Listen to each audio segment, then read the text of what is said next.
बाप के मरने के बाद बेटे ने माँ को पुराने घर में छोड़कर आ गया। खुद साल में एक चक्कर लगा लेता था। एक दिन पुराने घर से उसे कॉल आई कि आपकी वालिदा की तबीयत बहुत खराब है। बेटा गया, देखा वालिदा की तबीयत वाकई में बहुत खराब थी, वो मौत के करीब थी। बेटे ने पूछा, माँ मैं तेरे लिए क्या कर सकता हूँ? माँ बोली, बेटा इस पुराने घर में पंखे नहीं है, तुम यहाँ पंखे लगा दो।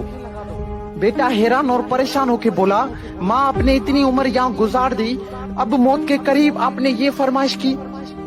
माँ बोली, बेटा मैंने तो अपनी जिंदगी गुजार ली, पर एक डर है कि कल को जब तेरे बच्चे तुझे यहाँ छोड़कर चले जाएंगे तो तू गर्मी बर्दाश्त नहीं कर पाएगा मेरे लाल। बेटे ने जब ये बात सुनी तो बेटे के पैरों तले जमीन निकल गई। वो अपने आप को आज तक माफ नहीं कर पाया। दोस्तों, माँ तब रोती है जब बेटा खाना नहीं खाता, और माँ आज भी रोती है जब बेटा खाना नहीं देता। एक माँ से 10 बेटे पल जाते हैं, मगर 10 बेटों से एक माँ नहीं पली जाती। वाह जी वाह।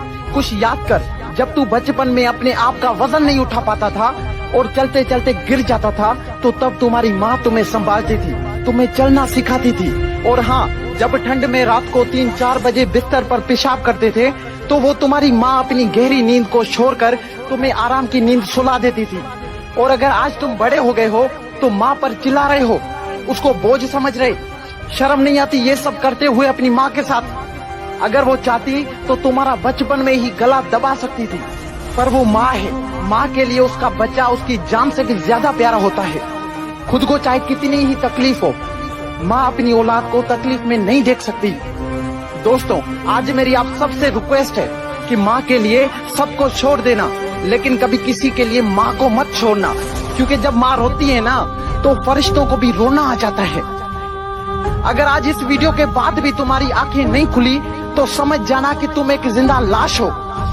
और अगर तुम्हें माँ के प्यार का एहसास हो गया है तो इस वीडियो को ज्यादा से ज्यादा शेयर करें। क्या पता आपके एक शेयर करने पर किसी और के अंदर भी माँ के प्यार का एहसास हो जाए, माँ के प्यार का एहसास हो जाए।